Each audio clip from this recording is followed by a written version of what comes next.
Hello everyone ဆွန်ကြီးပါဒီနေ့ကတော့ပြည်သူဆောင်နိုင်ပွဲစည်းကိုသွားလိုက်မယ့် blog လေးဖြစ်ပါတယ်ရှင်ပြည်မှာဆိုရင်တော့ပွဲစည်းကိုတစောင်းမုံလာမှာပြုလုပ်လေးရှိပါတယ်တစောင်းနိုင်ပွဲစည်းကတော့လူကြီးရောလူငယ်ရောပျော်တဲ့ပွဲတော်လေးဖြစ်ပါတယ်ရီးစားရှိတဲ့သူတွေကတော့ရီးစားနဲ့တွားကြရပေါ့နော်ဆွန်ကြီးလိုရီးစားမရှိတဲ့သူတွေကတော့မောင်လေးလက်ကိုချိတ်ပြီးတော့တွားရပါတယ်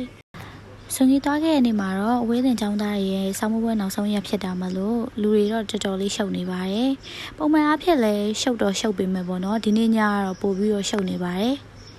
ပွဲစည်းမှာဆိုရင်တော့များသောအားဖြင့်ပင်လယ်ဓမြစီးကြရပေါ့နော်ဆွန်ကြီးကတော့နှလုံးအားမကောင်းလို့ပင်လယ်ဓမြလည်းမစီးခဲ့ရပါဘူး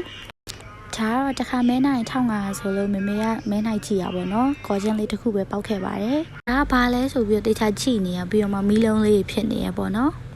ပွဲစည်းထဲမှာတော့မုံဆိုင်နေရောအေးဆိုင်နေရောတော်တော်လေးစုံပါတယ်သူကတော့တော်တော် social ကောင်းတယ်ပေါ့နော်အဲ့ဒီကောင်းချင်းကြီးရောက်ဆိုင်အန်တီနဲ့လည်းချက်ချင်းခင်သွားပါတယ်ကောင်းချင်းကြီးရောက်တစ်ချောင်း900နဲ့ရောင်းနေဆိုင်ရှင်ကတော့သူ့လိုလူမျိုးနဲ့ဆိုရင်တော့အရင်ပြုတ်တော့မှာပါ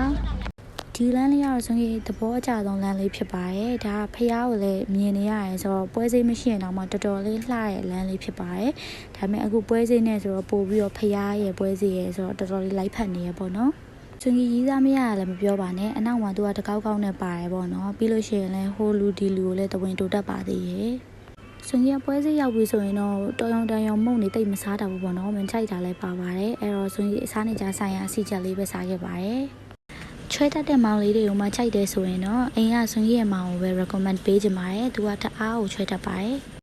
ပြေးတစောင်းတိုင်းပွဲစည်းရဲ့အငွေအသက်အပြည့်အဝရအောင်တော့ကျုပ်မုံတိုင်းကြုံလေးဝယ်စားခဲ့ပါတယ်blog လေးကိုဆုံးထိကြည့်ပေးကြတဲ့အတွက်ကျေးဇူးတင်ပါတယ် bye bye